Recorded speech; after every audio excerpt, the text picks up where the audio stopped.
दोस्तों आपका कमेंट था कि सर बार बेंडिंग स्केड्यूल लाइए, एक बेसिक सिंपली सपोर्टेड बीम हो जिससे हम रूल समझ सकें।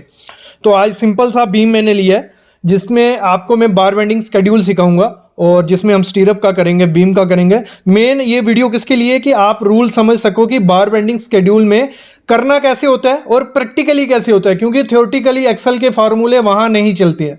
आपको साइट पे अगर वो एग्जीक्यूट करवाना है तो प्रॉपर उसका डिडक्शन करना पड़ता है, बहुत चीजें ध्यान देनी पड़ती हैं। तो प्रैक्टिकली कैसे हम साइट पे बार बेंडिंग स्केड्यूल करते हैं वो इस वीडियो में आप सीखोगे। तो कंप्लीट वीडियो देखो, 10 से 15 मिनट में आपके लेने वाला हूं, लेकिन बहुत ज्यादा इंपॉर्टेंट वीडियो ये रहने वाली है। सबसे पहले हमारा एक बीम है, नाम दे देते हैं इसको एक B1। ठीक है, ये आगे कॉलम 400 बाय 400 का कॉलम है रहा, 400 mm बाय 400 mm, 400 ऐसे है, 400 ऐसे है। ठीक है, वीडियो थोड़ी लंबी होगी, सबर रखो, पेशेंस, क्योंकि सिविल इंजीनियरिंग है ही एक पेशेंस का मामला। तो पेशेंस रखो, काफी चीजें मिलने वाली हैं सीखने को। तो एक सेक्शन हम काट लेते हैं, ये एक सेक्शन ये आगे, इसको मैं दिखा देता हूं ऐसे, मतलब इधर से हम नीचे देख रहे हैं। तो ये एक सेक्शन ये आगे बीम हमारा कुछ ऐसा दिखेगा अगर हम सामने खड़े होकर देखेंगे। देखो, जब भी सिविल इंजीनियर हो ना आप, तो ड्राइंग पढ़ना आना ही चाहिए। तो बेसिक क्या है जो सिविल इंजीनियरिंग का स्किल, जो मैं आपने एक वीडियो देखी होगी 7 स्किल बताए थे जो आने, उसमें से एक बार बेंडिंग शेड्यूल भी है, उसमें से एक ड्राइंग भी है। ड्राइंग पढ़ना आपको आना चाहिए। तो ये ड्राइंग देखना ही है, एक सेक्शन देखना, उसकी एक कला है। तो ये हो गया। तो एक सेक्शन काटी हुई है, ये जो LY3 ये लिखा है वो मैं बताता हूं आगे। पहले आपको थोड़ी ड्राइंग दिखा देता हूं, क्या क्या इंट्रोडक्शन देता हूं, फिर हम बार बेंडिंग शेड्यूल स्टार्ट करेंगे। और जिनको नहीं पता बार बेंडिंग शेड्यूल, वेट करो, वो भी बताऊंगा मैं। ये आ गया 13 मीटर का हमारा स्पान है, और बाकी ये कॉलम के अंदर हमारा डेवलपमेंट लेंथ जाएगी, बताऊंगा आगे जाके।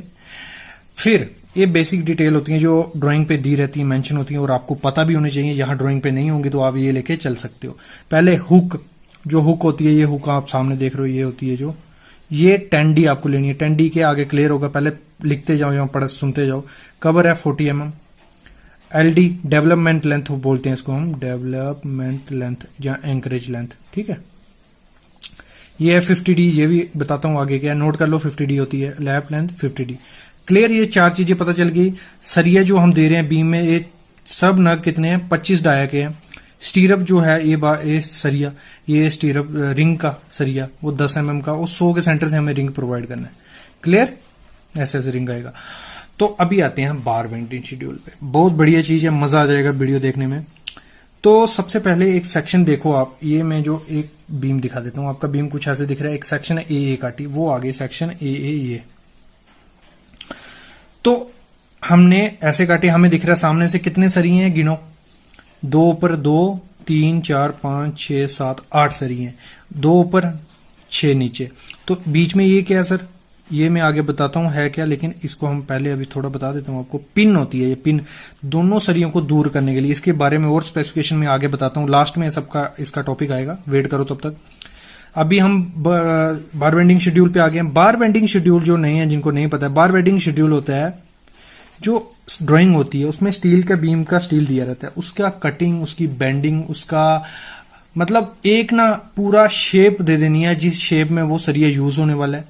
दूसरी चीज, इससे क्या होगा, एक तो जो वेस्टेज होती है वो कम हो जाती है, और कोई भी प्रोजेक्ट की अगर अच्छा प्रोजेक्ट होगा जिसमें सरिये की वेस्टेज 3% होगी, तो वो एक अच्छी वेस्टेज गिनी जाती है, एक एक्सेप्टेबल वेस्टेज गिनी जाती है कि किसी अच्छे इंजीनियर ने बार बेंडिंग शेड्यूल किया है या किसी अच्छे कॉन्ट्रैक्टर ने वो काम किया है। तो 3% से ज्यादा वेस्टेज आपको नहीं करनी है। जो भी होगा, अगर 10 टन है, 10 टन में से 300 kg आपकी वेस्टेज होगी तो चलेगी, उससे ज्यादा हुई तो वो खराब चीज है। ठीक है, 300 नहीं, सॉरी 30।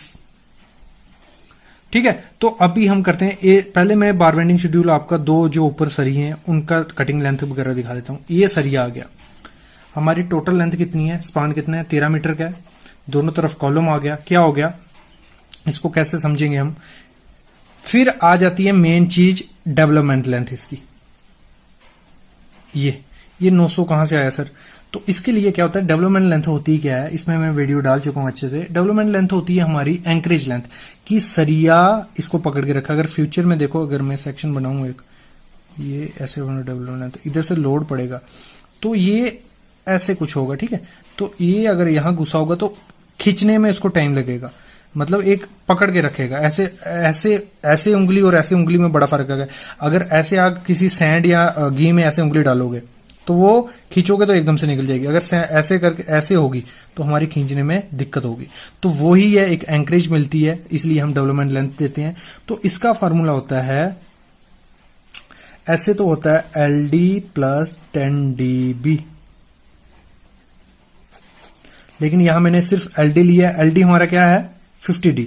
50D आगे 50D 50D D क्या है हमारा 25 mm का बार, 50 इंटू 25 हो गया हमारा 1250। क्लियर।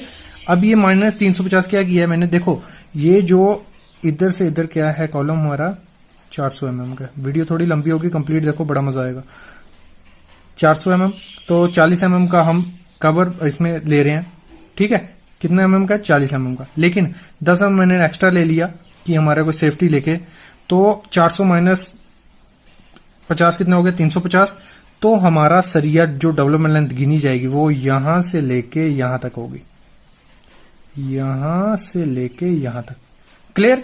तो वो हो गई 1250 हमारी टोटल आई थी 50D के हिसाब से, माइनस 350, मतलब यहां से यहां 350, बाकी नीचे कितनी बची 900 mm। क्लियर। तो ये आ गया 900 mm, इसका क्लियर हो गया। अभी आते हैं इसकी लेंथ कैसे रखनी है हमने। उसके लिए क्या है, सबसे पहले आपको पता होनी चाहिए लेंथ कितनी है टोटल, 13 मीटर। 13 मीटर प्लस दोनों तरफ 0.400, ठीक है 0.400, वो हो गया हमारा 13.8। ठीक है 13.8 मीटर। फिर दोनों तरफ से कवर माइनस करना है हमने 40 mm, इसको मीटर में कन्वर्ट किया मैंने, 40.040 मीटर माइनस 4.404 मीटर, तो वो हो गया हमारा 1372, मतलब 13.72 मीटर। क्लियर। ये हो गया क्लियर आपको कि हमारा टोटल कितना सरिये की लंबी लेंथ कितनी होने वाली है। अभी हमारी लेंथ आती है जो साइड पे, वो आती है 12 मीटर। तो सर फिर 13 मीटर कैसे सरिया प्रोवाइड करेंगे, तो उसके लिए देते हैं हम लैब।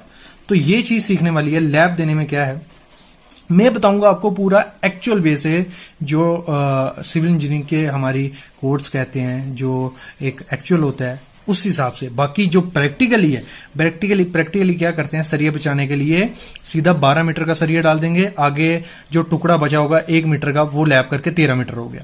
लेकिन हम यहां क्या करेंगे, पूरा प्रैक्टिकली अच्छे से उसको करेंगे।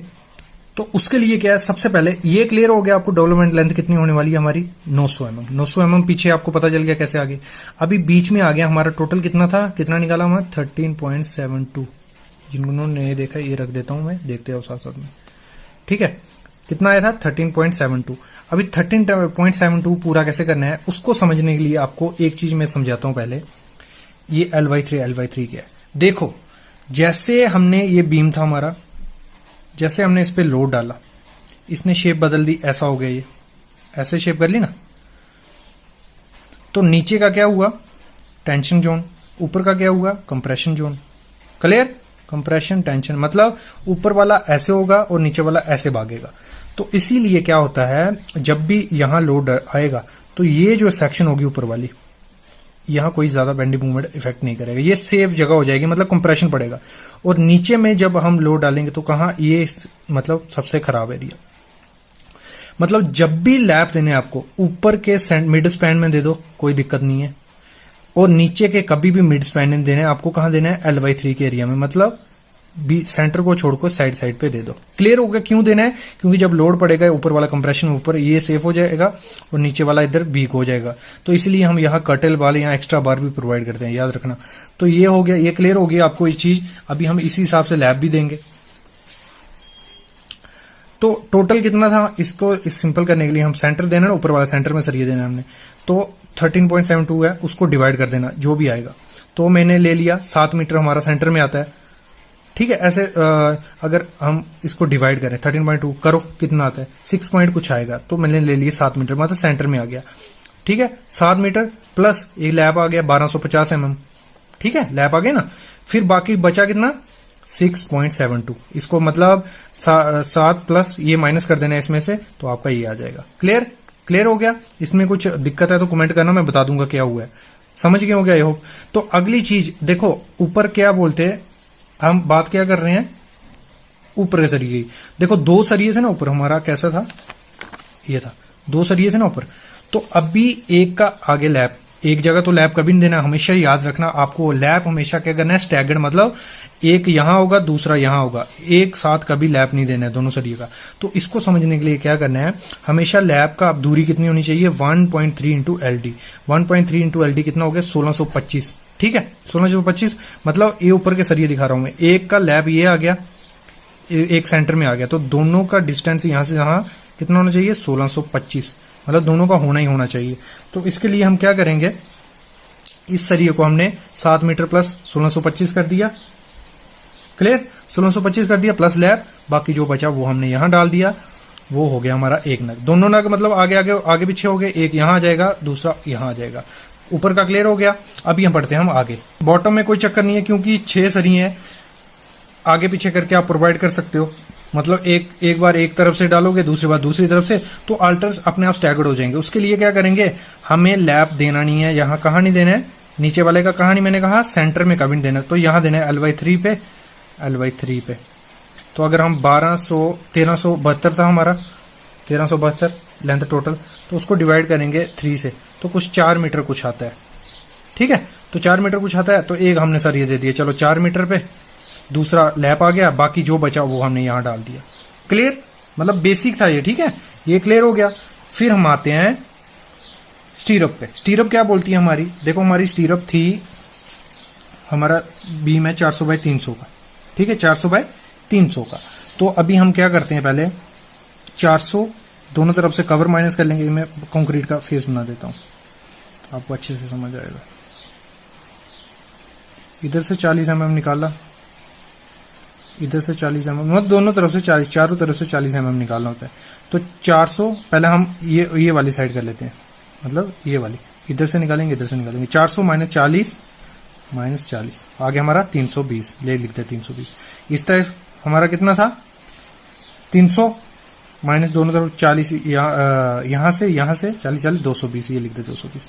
अभी मेन होती है इसकी कटिंग लेंथ देना।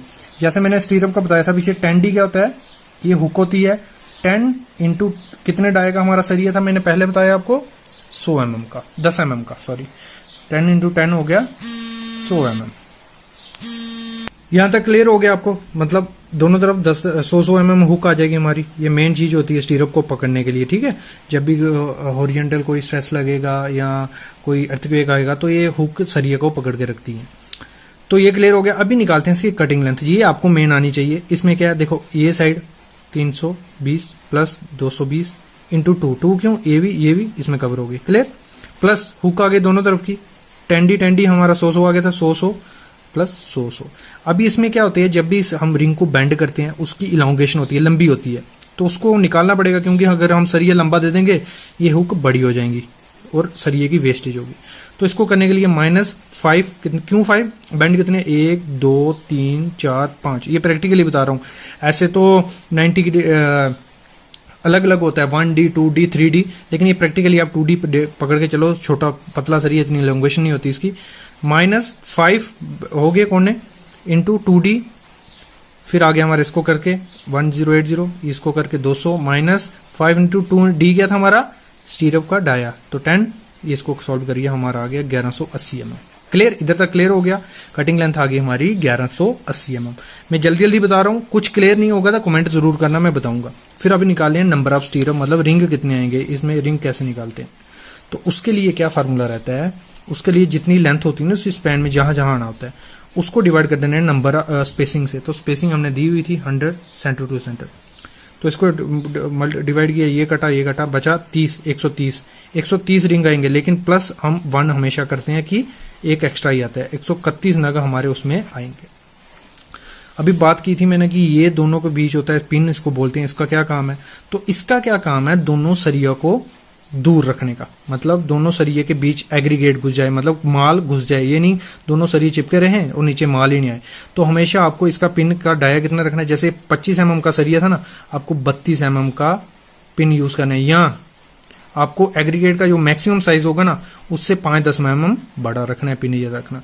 और पिन की कैलकुलेशन कैसे करते हैं, आपको जहां तो ड्राइंग में या क्लाइंट मेंशन करते हैं, लेकिन हर मीटर के बाद आपको पिन प्रोवाइड करना ही करना है। तो हमारी टोटल लेंथ कितनी थी, 13 मीटर थी ना, 13। तो उसको डिवाइड कर दिया हमने मीटर मीटर से, तो हमारा 13 नग हमारे पिन उसमें लगेंगे उसकी। और इसकी ऐसे लेंथ कितनी रहेगी, कितनी, जितना का स्टीरअप होगा उतनी की रख दो, कोई दिक्कत नहीं है, वो हो गया हमारा 220। क्लियर, ये था आज का टॉपिक हमारा बार बेंडिंग शेड्यूल पे। तो आपको आई होप समझ आया होगा, बेसिक था। और भी वीडियोस देखनी है ना इसके बारे में अगर बार बेंडिंग शेड्यूल की, तो मैंने एक 25 मिनट की वीडियो है, एक 15, 20, 30, मतलब काफी लंबी लंबी वीडियो है, अच्छे ब्रीफली बताया। आप जाओ, डिस्क्रिप्शन में लिंक दे दूंगा, अगर डिस्क्रिप्शन में नहीं लिंक मिला तो आप प्ले लिस्ट देखना bar bending schedule civil site visit की, तो उसमें सब चीजें आपको मिल जाएंगी। थैंक यू गाइस, अगर वीडियो पसंद आएगी लाइक करना और चैनल को सब्सक्राइब जरूर करो। Thank you.